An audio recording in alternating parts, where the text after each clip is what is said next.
Ash Cook, and I am the marketing manager here at Fundamentally Games. And I came from running paid media in the music industry to wider events, to releases, and then moved into gaming. I've done work for Logitech, Astro, Blue, NVIDIA, Raw Fury, Rebellion Studios, EVE Online, where we have effectively run all sorts of campaigns that have been things like re-engaging old players, attracting new players, selling headsets, selling premium steering wheels, tying them in with games and brands. And yeah, I've learnt quite a bit on the way, which is why Oscar's asked me to host a webinar on paid media. So here you can see how paid media fits in with your company's existing, I guess, marketing efforts. Today, I won't be going over influencers. That will be the next session, as well as deep dive into display and search. But today will be the more kind of social and content-based platforms. So today I'm going to cover creatives and placements. And in terms of that, that's what you should be running on these ads and where you should be running them and how. The different platforms and their uses and audiences and the types of campaigns. And then if you have any questions at the end, just let me know. So starting off with a crazy stat, attitudes towards ads on sites. This is quite an interesting one because obviously only 10% of site users actually view ads as positive, with a large chunk of people viewing ads quite negatively. So already running paid media, you're on the back foot. And yeah, I think it's interesting to state that when you're trying to sell product or a game, it's important to make sure that the large majority of your audience is going to be skeptical and less receptive to begin with. So I want to kind of help you understand how we can combat that by targeting the right people, running the right kinds of content. Another few stats here. Average UK TikTok user spends 90 minutes a day in the app. That's like the length of a movie throughout the day, which is just disturbing, I find. But it's interesting to see that it's grown so quickly, especially over lockdown. I guess everyone was stuck at home, so they were able to make content. But yeah, it's grown massively, and I know some people are still skeptical, but I think it shouldn't be ignored as an ad platform. And over the pandemic, because people started working from home more, many people have their phones. Sorry, Florian, would you mind turning your camera off? Thank you, cheers. Many people now can browse their phones, without shame. It's not like they're on a bus or in the office and they have to have the sound off. People now have their volume on their phones turned on. So they are watching content with audio, and that's now becoming the norm. Whereas before, you'd often watch a video muted, or you wouldn't turn the volume on unless you were kind of after 5 seconds in. And 52% of Twitter users check the app more than 4 times a day, which again, I feel is bordering on addiction, but for paid marketers, it's great because it means more chance of people seeing your ads. Another stat here is it's an interesting one to see YouTube compared to other social platforms. And it's about content duration. So on YouTube, ads over 60 seconds, usually running at about 6% of the usage. Whereas even over 30 seconds, it's down to 2% on social platforms. So because there are so many other distractions, because people are in app to view news and look at friends and family, you have much less time to be able to grab someone's attention, to keep them there. So that's why there's a hell of a difference between the duration of ads on those platforms. Average YouTube user spends 90 minutes a day on the site, which, considering YouTube is meant to be a long form video platform, that's quite a steep decline from a few years ago. Obviously, that's helped by things like Twitch improving over lockdown, TikTok. I did see that the average YouTube app user spends about 45 minutes a day in the app, which is it's interesting because I genuinely, a few years ago, wouldn't have thought that YouTube was that kind of platform where you would sit and watch a video on your phone. But I guess, again, because of things like Twitch and TikTok, where longer form videos now becoming more popular,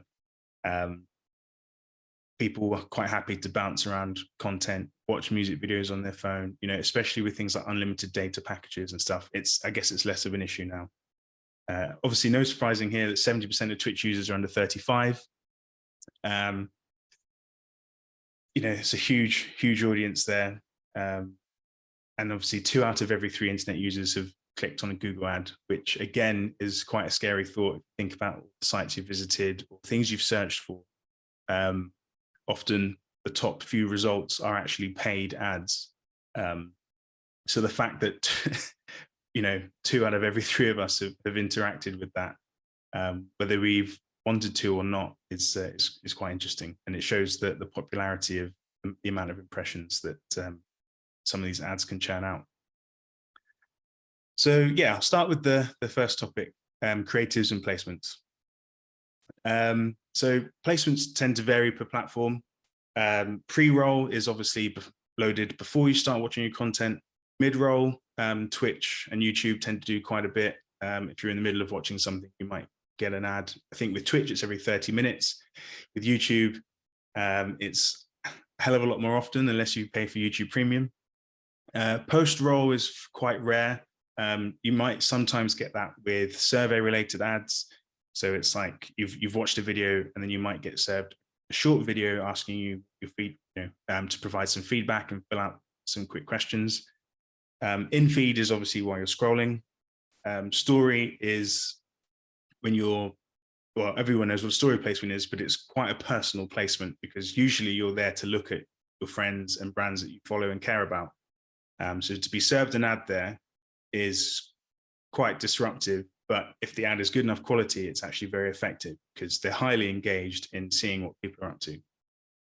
Display is the pockets of Google ads that might appear on websites where you've been tracked. So say you looked at a pair of shoes, you go on to PC Gamer and you get an ad for those shoes on the side.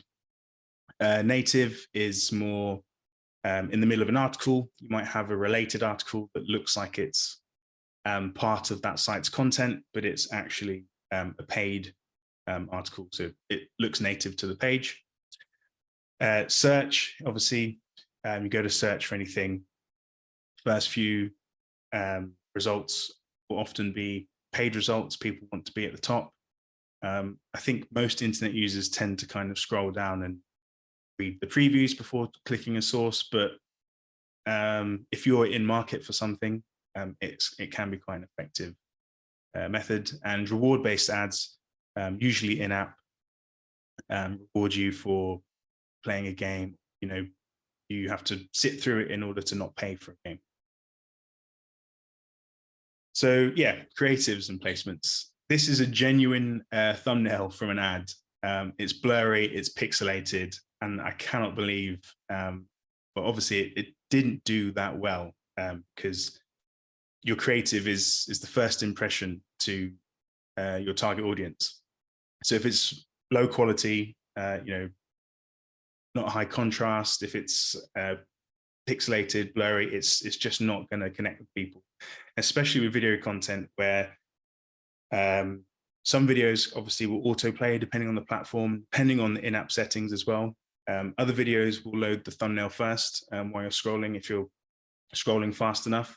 So you have that split second to capture that attention. So it's important to make sure that your creative is as high quality as you can make it.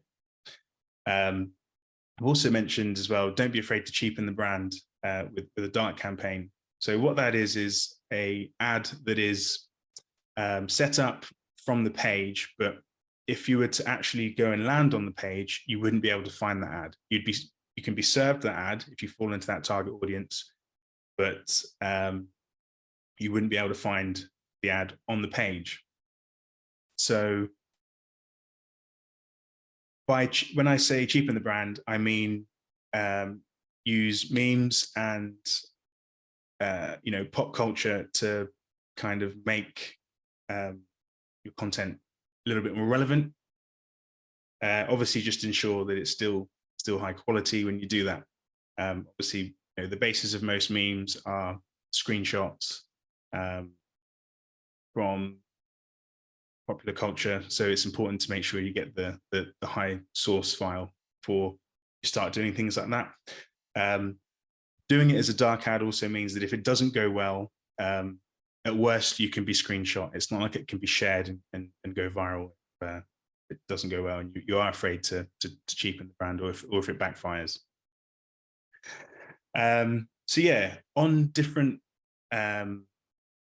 platforms, there are different types of placements, and it's important to make sure you use the space that you've been given by those platforms. So here are a couple of examples, some good, some bad. You can see this Google ad on the right.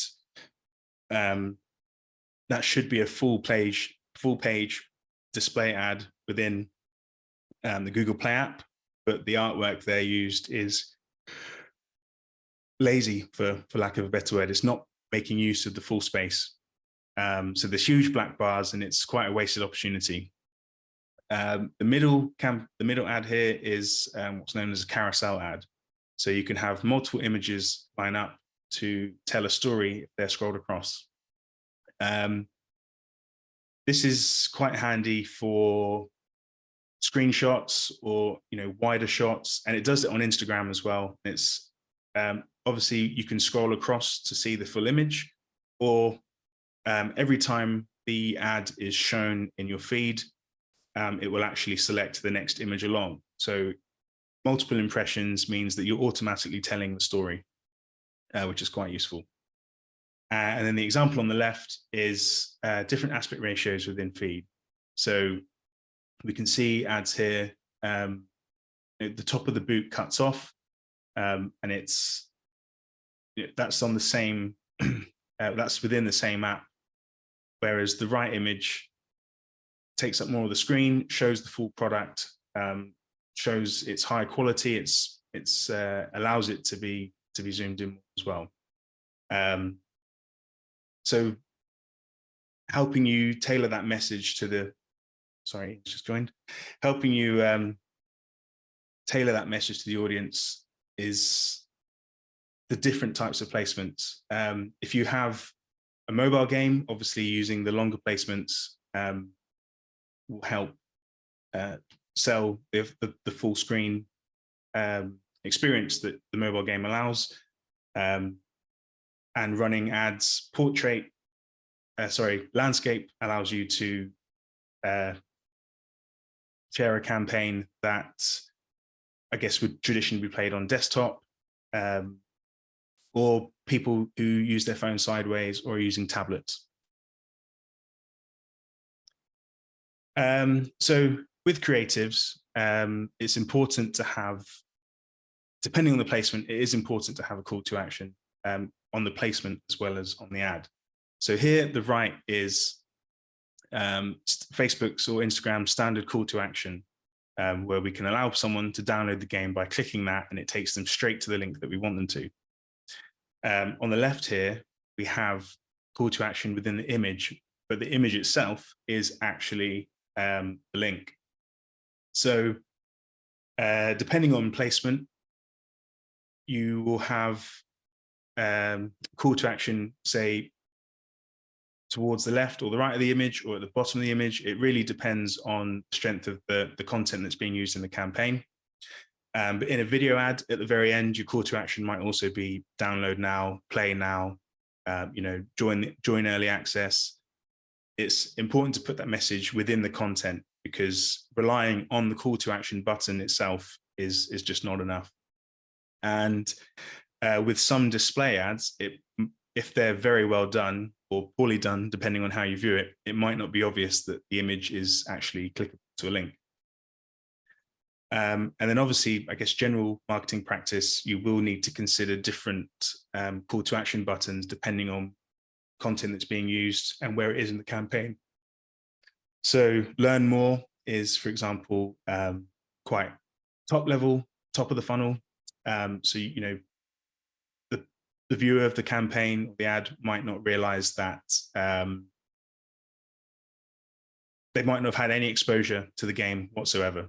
So having learn more is kind of no pressure. They can click to the site, go through, read about it for a couple of seconds if they want to, and then back out. There's no obligation. It's a little bit less pressure, but it's kind of used to get people to come off site and to check out the product, and to capture, for paid media guys to capture that data for them to fall into a first party audience, which is something I'll get onto in a bit. Other call to actions like download, play now, they're a little bit more forceful, and they're kind of used at the bottom of the funnel. So someone's already been made aware of the game potentially, and they're seeing this message to be like, okay, we know that you have a definite interest in this game. That's why you're seeing this ad. You fall into that target audience. You need to check this out now. That's the meaning. Two kinds of calls to action. So yeah, I will come on to KPIs shortly, but place your creative in relation to the KPI. So if, again, you're trying to raise awareness, you want people to view the trailer that you've made, there's no point putting the trailer or a still from the trailer here. You want to serve that in video placements, pre-roll, mid-roll, even in feed or story, if you can make the content correctly to make use of the space that the platform provides. Depending on the KPI, you might want Steam installs, and up until recently, when Steam's app wasn't great, you would probably only serve the desktop. Excuse me a sec.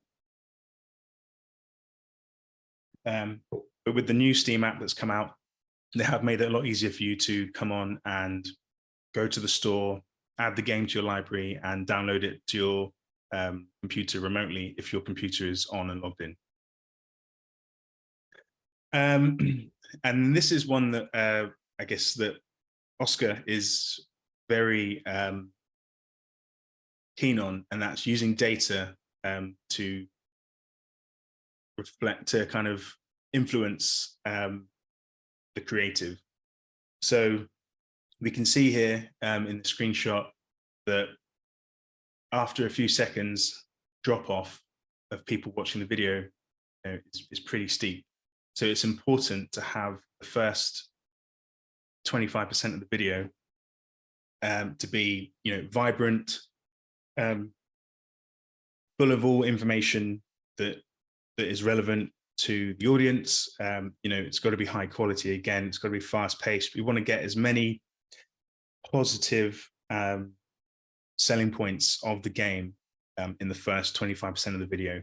And obviously this is a particular campaign that we've run in the past, but this is almost industry standard. Like, you would be lucky, average video view for most social ads that are 30 seconds long is between 2.5 and 4.5 seconds. So you really don't have that long to grab people's attention. So if you have been running ads organically, posting videos out on your platforms, but not boosting them, it's worth checking the average view time,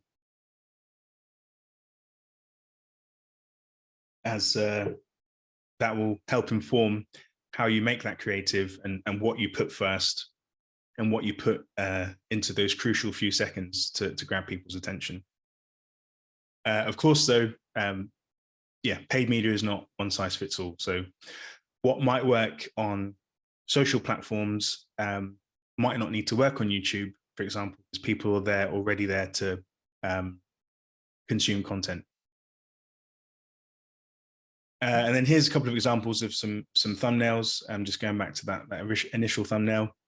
As you can see, it's high contrast, it's high quality. The text is, it's very obvious that it's it just grabs you instantly. It's the message sticks out from the background. And again, you have about half a second people view those. So it's important to make them as high quality as possible, as vibrant as possible. So I'll go into the platforms a little bit. So each platform, everyone uses each platform differently. With Facebook, the vast majority of people have their friends and family on platform, and maybe follow some brands and bands and content creators. With YouTube, people are there to consume content. They only follow, content creators or sources like record labels, publishers, developers, things like that. So how they react and respond to paid media on those platforms varies, because if someone's already in YouTube, they're there to consume content. They're probably there for the long haul. So you have a chance to place longer form paid media ads and creative in front of them. On socials, people might just want to check in, see family, see what's going on in the world, see memes, whatever. You have less time as a result. And it varies per social platform. You look at Reddit, for example, you're there to participate in a community. You're probably there to find something out. You're there to express an opinion on a new update for a game. So being served an ad there for a similar game can work, but you might not get loads of engagement because people are only there to engage in the community, but the ad is still relevant. So it could be just more of an awareness level thing. And I would say it's probably easier to start a base campaign on Facebook or YouTube initially. They're the fastest ones to get set up on. Facebook and YouTube, you can have a campaign set up in minutes, and learn from your campaign. Do split testing, things like that, which I'll come on to in a bit, before you start replicating that on other platforms. And then it's also good to see what platforms are effective. If you see an increase in downloads or battle pass sales, skin sales, it's easily trackable because you've got one platform running and you can attribute it to one creative, one time frame, one audience. Once you've got the results and you're happy with them, or you want to make changes, add another platform as well. But Facebook and YouTube are the easiest to get set up. And yeah, obviously, like I said, YouTube is great for running long form content. You might be able to put in more in-depth video. Sorry, I got something right.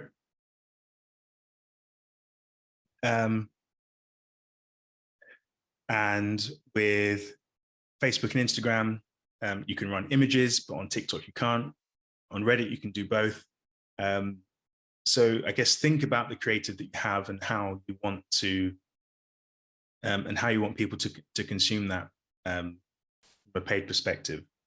There's no point running with a super short video on YouTube if people are actually going to be there for a while. You might as well take advantage of that. You could serve them multiple ads at the beginning and in the middle of the content that they're watching as well. And obviously, things like cookies and privacy laws changing across Europe and America, platforms are changing their targeting ability. So it's important to log into the back end of these platforms and check that people you can target, or that you're still able to target people once were, but also they do change for the positive.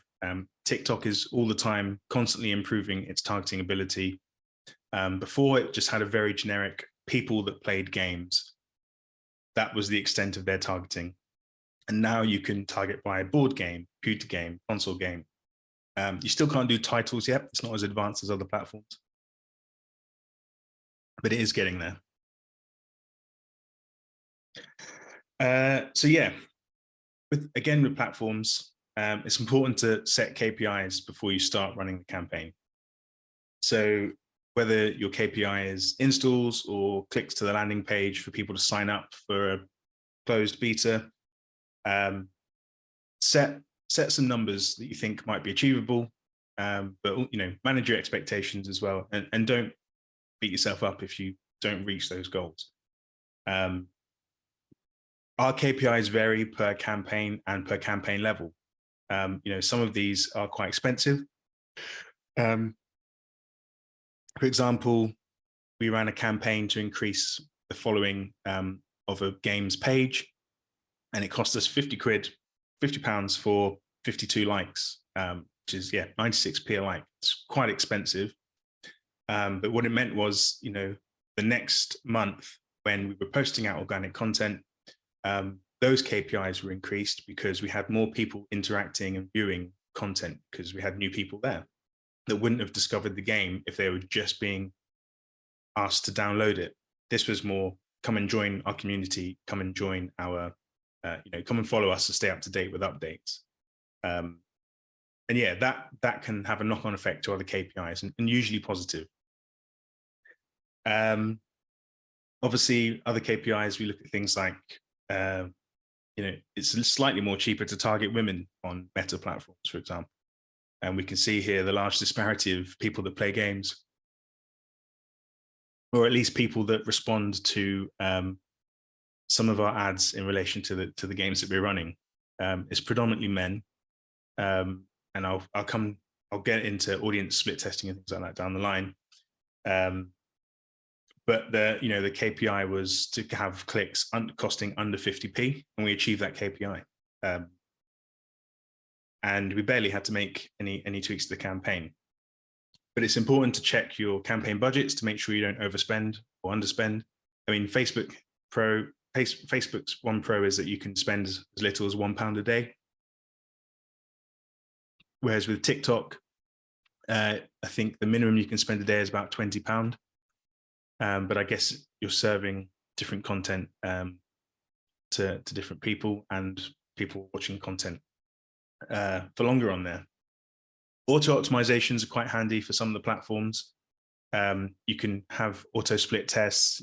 So the ad platform will pick the best performing audience for you. That has pros and cons. I usually keep it turned off, mainly because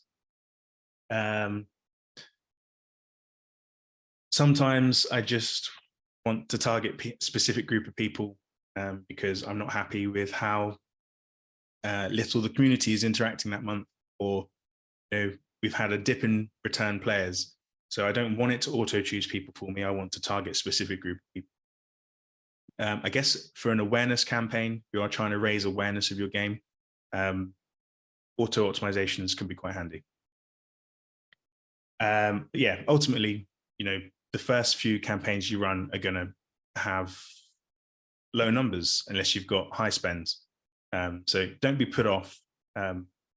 Things like reach is how many unique people actually see the ad. Impressions is how many times the ad was actually served to people. So that gives you the frequency of the ad served.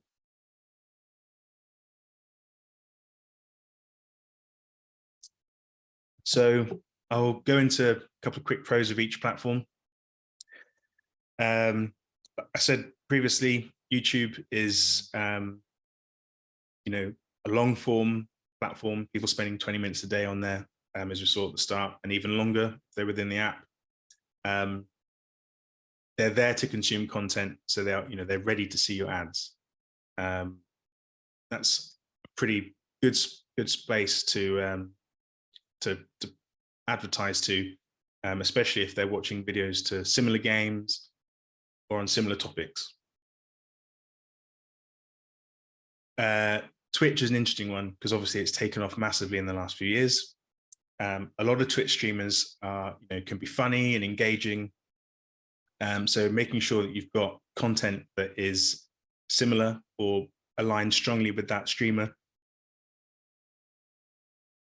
would be beneficial for your campaign, because you are effectively playing on the positiveness of that channel.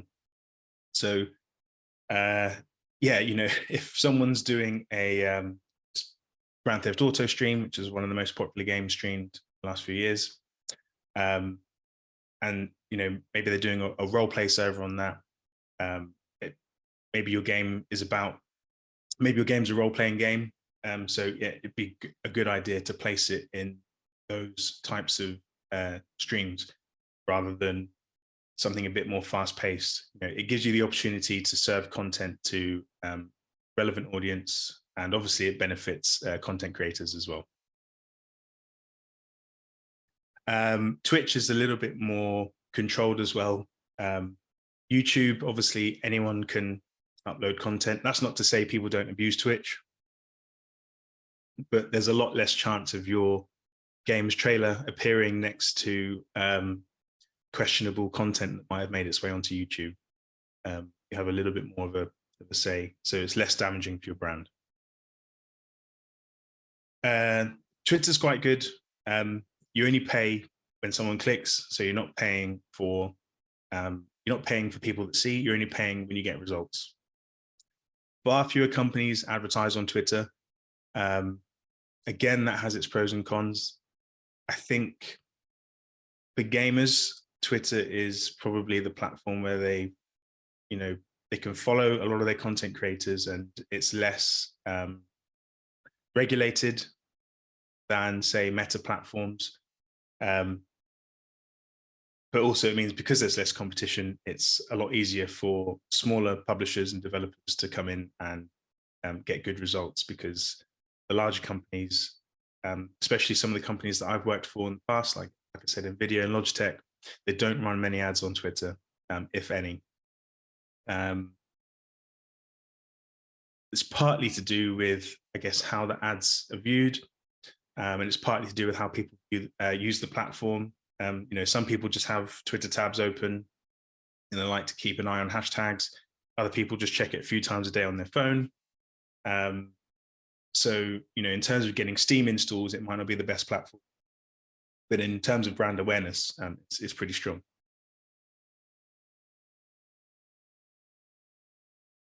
So Facebook and meta platforms obviously have one of the largest reach. Almost 1 in 3 people log into Facebook every day, which is just absolutely insane. The information that you provide when you sign up is a lot more in depth than the information you provide when you sign up for Twitter, TikTok, Reddit, YouTube. Even setting up a new Facebook account now, you sometimes have to provide a form of ID to confirm demographic information that you've input is correct. So from a targeting perspective, you're getting really good data to be able to reach. And like I said previously as well, you can run campaigns for as little as £1 a day. So if you're running a very small niche campaign, for a small indie title, and you don't have a lot of money, it's quite easy to reach a couple of hundred people a day for such a small amount of money. And yeah, finally, a lot of people argue it's a negative, but the meta platforms are constantly updating their experiences for its users. And I'm not here to poo-poo the metaverse, but everything else I think that the platforms do usually benefits creators and benefits users. Obviously, it would have been nice if they let people know that they were trying to adopt TikTok strategy and moving more towards reels and video-based content, rather than just doing it and then everyone started losing reach and interactions. But I mean, depending on your school of thought, I think it drives people to be a little bit more creative. And I think we've all had those moments where we've kind of been scrolling for ages and we've gone down a rabbit hole, and we have actually had a bit of a laugh viewing content from people who might not have had the chance to be creative. So obviously the best thing is that we can slot game ads in between that content. Instagram, similar to Facebook, great targeting ability, all done through Facebook's backend as well. But it's aimed at a much younger audience. And it's getting closer to TikTok in terms of that it's becoming a predominantly sound on platform. So people scroll with their volume up. People there to watch videos and reels and watch them throughout. You'll have longer watch times on there than you would on Facebook, for example. Maybe because on Instagram, again, people use the platforms differently. Obviously, it is a mobile platform. So in terms of getting downloads for your game, it's a little bit tougher, but it's great for awareness. And because it is purely image and video based, it's a great opportunity to show high quality screenshots and high quality video. And again, like I mentioned with story ads, it's such a personal placement. People are viewing the stories of their friends and then they get served a story. It's great for ad recall, purchase intent. So this means that you can be asked you might get asked a survey every now and then saying, do you remember seeing an ad for X product? If you were served it in a story placement, there's a higher percentage, much higher percentage that you call that product being served there rather than just scrolling feed. TikTok obviously is the newcomer. The ads manager is slowly copying a combination of Facebook and Twitter's backend, and it's quite good. It automatically builds similar audiences for you, and it's I guess it's just they've tried to make it as easy as possible to spend money. You can put a TikTok on, you add money to the account, and you can just select that TikTok and boost it, and it's approved within half an hour.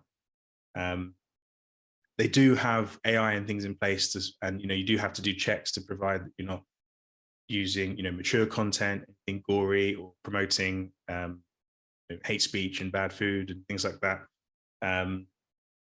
But it's a lot more creator focused. So I probably wouldn't use a full game trailer. I would maybe use clips taken from a stream, clips taken from a competition, or maybe even someone to camera talking about this game. It is not necessarily like it's a less official platform, or informal, as I've put here. So if you're working on if you're a small team and you're trying to push your game, it can help kind of humanize your brand and make people realize actually you probably have similar interests to the people you're trying to target. You've made this game not just for yourself but for people like you, and TikTok can really help you deliver that kind of message.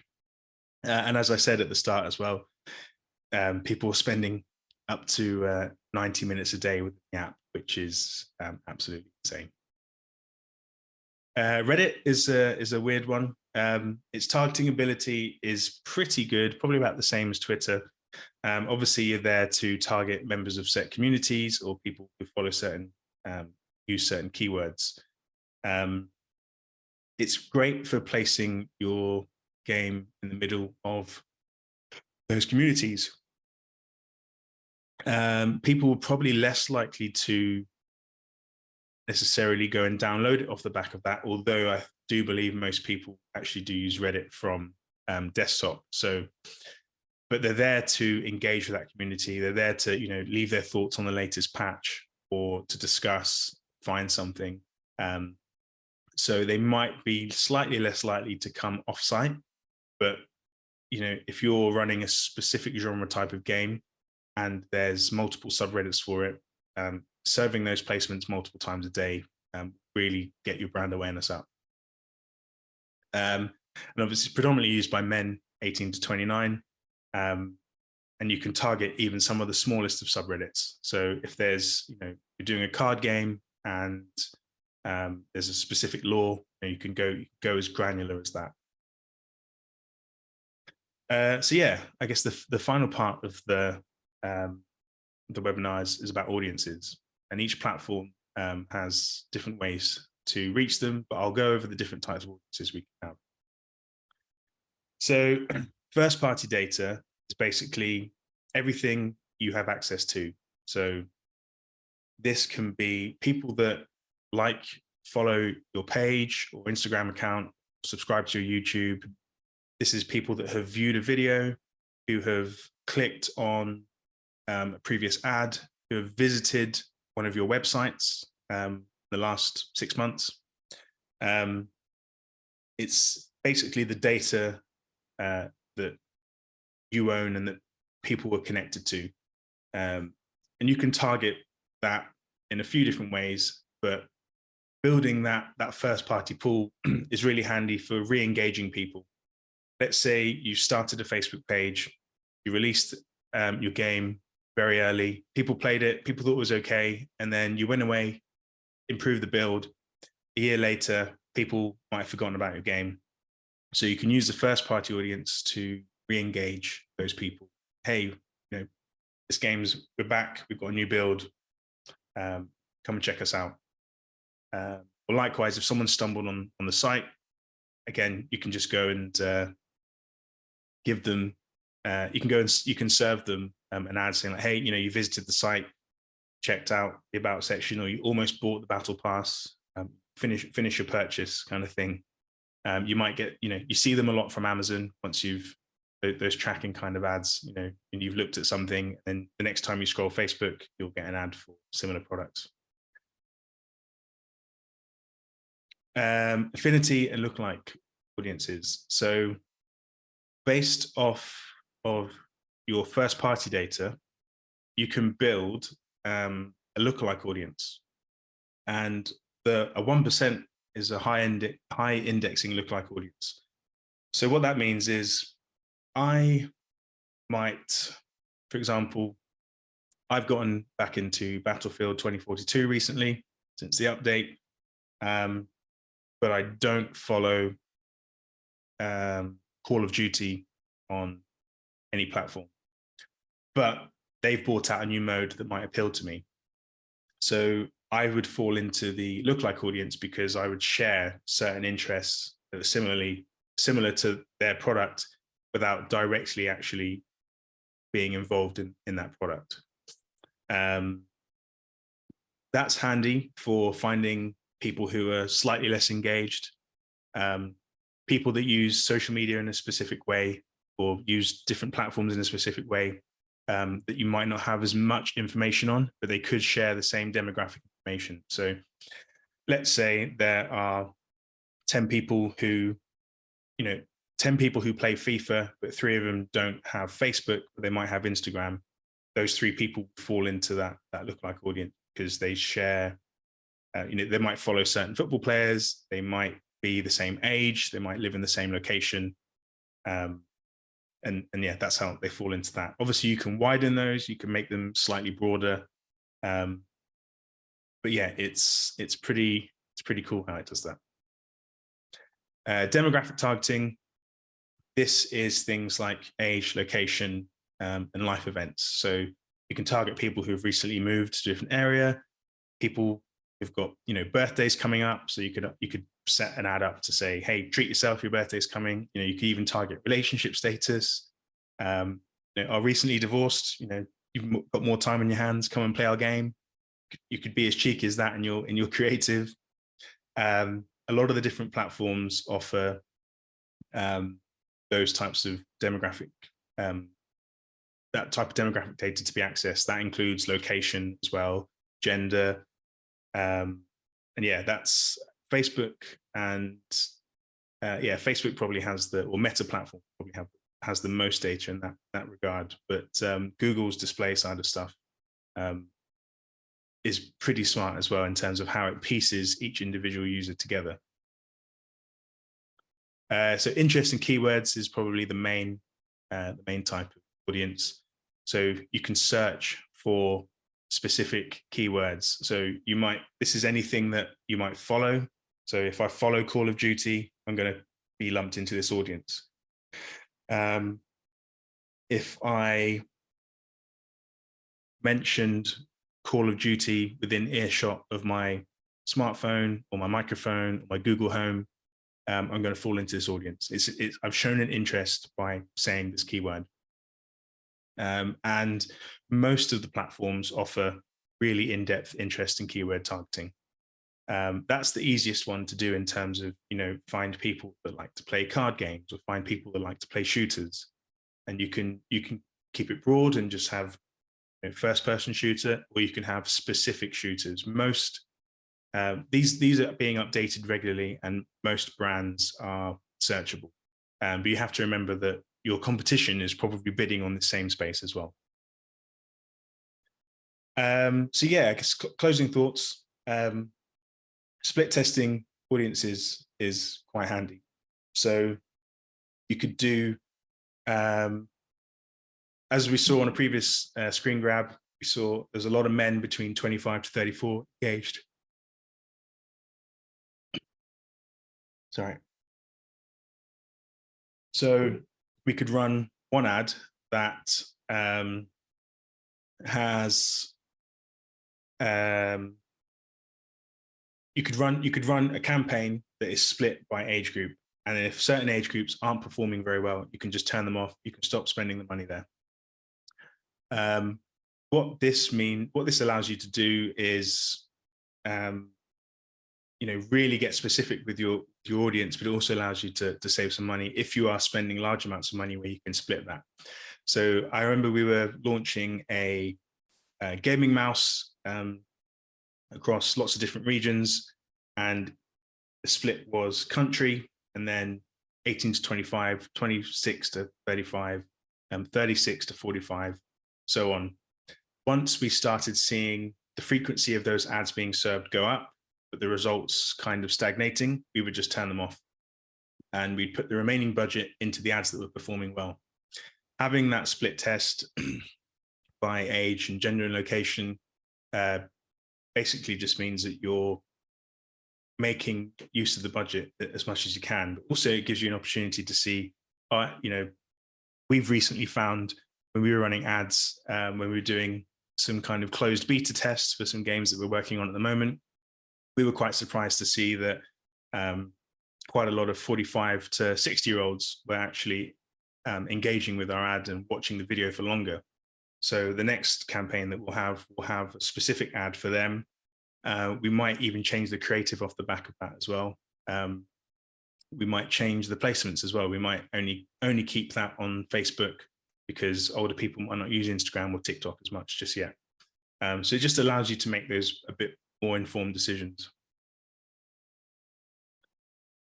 And yeah, I mean, thanks for coming to my my webinar. For the next webinar, I'm going to cover, I guess, more in-depth audiences, especially with things like the Google platforms, which are a little bit tougher to use, retargeting and how to make funnels, as well as influencer marketing, and a slightly more in-depth look at native paid media, which was where articles were placed within other articles, search and AdWords, Google Display or DV360, which is display and video, and things like GIFs when you go onto websites and you see takeovers, and how to get, how to do those takeovers without necessarily going straight to PC Gamer or straight to PC Games and spending £20,000 on that takeover.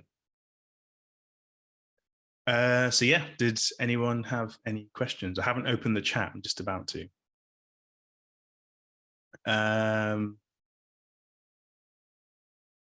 So embedded placement, there are screen billboards in game and they show ads like the real world counterparts.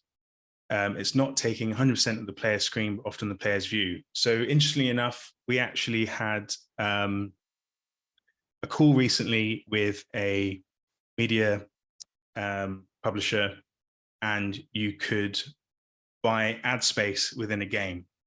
It was very expensive and it was very influential, and the game was aimed at young children, and I didn't feel comfortable taking a campaign out for that, but one brand did, and they were pushing an aftershave in a kids game, and apparently they had great results. But that embedded placement, as you put, that's a direct buy to ad space in that game. So you'd have to go through a partner. That's not something that you could set up yourself. What's considered from Florin, what's considered a good cost per click value for a mobile game ad? Just the click. So industry average click, I guess it depends on the region, but under 80p a click is generally pretty good. We have pretty strict KPIs here where we try and keep things under 50p, but it can take days to level out. So if you are running a campaign and the first couple of clicks costing you £1.20, £1.50, stick with it for another 24 hours as it reaches more people, and it will level out. You might go in and see 2 clicks have cost you £2, but that's not reflective of the whole campaign. That's just those first 2 clicks while the ad is optimizing. I mean, generally, I would say under £1 a click is pretty good. I mean, we're looking at kind of, it depends on the game, it depends on the region, it depends on the audience. I think if you look at, for example, with mobile, you're doing direct, say if you're doing a direct install from a Google Play to a Google Play Store for your ad, there's no real barrier. As soon as you click that, Facebook instantly opens up, or say Android, for example, instantly open up the Google Play Store. You've got one more button, which is install. There's such a little barrier that anything under £1 is pretty good. Sorry, I missed a bit. This is from mine. Which platform did you say was not as advanced but was getting there? I would probably say Twitter has caught up. TikTok is not as in depth, but it is improving itself. I'd probably say every quarter they're adding in new features, new targeting ability, and new kind of AI-based audiences that automatically find the people that have watched or engaged with your ad, and find similar people to that, like a lookalike audience. Reddit, personally, I don't think is quite there either yet. I mean, it's really handy for targeting communities, but you can't target, when you join Reddit and you set up an account, it's not like you can go and, choose to follow set brands and then be targeted for them as a result. You're a lot of the communities will get lumped with certain keywords, and then you can target those. But it's not quite there for me personally. What causes the lower cost to reach women? Good question. I mean, ultimately with paid media, you are bidding on a space. So it could be a case that some publishers might just be aiming against guys because they don't want to waste, they don't want to waste their budget reaching women who, I hate to say it, but there might be like a bit of a stigma attached that women still don't play games or might not be interested in certain types of games, which obviously we know is not true. You just got to look at Twitch front page to see there were women, playing FPS. There's pro teams in League of Legends. It is a thing, but some people just might choose to just completely skip over women in general, which means it's cheaper for the rest of us to target them. That's interesting because the cost per click is then quite close to the cost per install. Yes. So just going back to the mobile gaming, yeah, realistically, when you're with mobile gaming, there's such little barrier to entry to download that you'll rarely get people who will click and get fed up before the site even loads and back out. By then, you've already been charged before they've even landed on the page. So it's important to have a fast loading website as a result. But because the app stores can load up very quickly and take you straight to that page. You can instantly see the download in Facebook's backend. For example, if you're running Facebook ads, you can instantly see the download. Same with Google and YouTube. In fact, I don't actually believe cost per click is the primary KPI when you're running app install campaigns for mobile games. The primary is straight away install. That's the goal of the campaign as well. So yeah, you'll very rarely get wastage. So again, it's just important to have that landing page be as concise and vibrant as possible, which I guess ties in with the creative that got them clicking in the first place. Cool. Any more? Another question. Re-engaging influencers who already play your game with giveaway codes and freebies is still considered a paid media and follows the same rules KPI. Cost per click install from these collabs is pretty much zero. So re-engaging influencers is an interesting one because a lot of the time I would argue that influencers aren't necessarily playing a game for fun. They're playing it because it might be popular and get them views. So re-engaging anyone that might have previously streamed your game and giving them codes and freebies. I wouldn't say necessarily giving them codes and freebies was paid media, but if you were to offer them a contract saying like, hey, I'll give you X amount of money if you can stream my game, and I would like to boost your posts to your following, which you can do through a paid partnership. So the ad will come up saying X streamer paid partnership with X publisher or X game.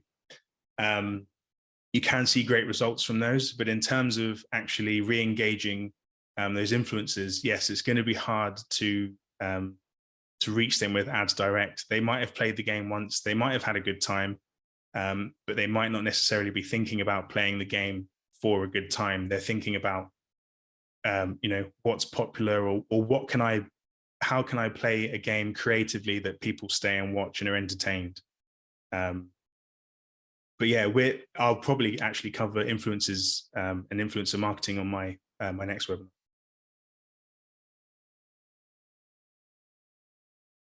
Did anyone have any more questions?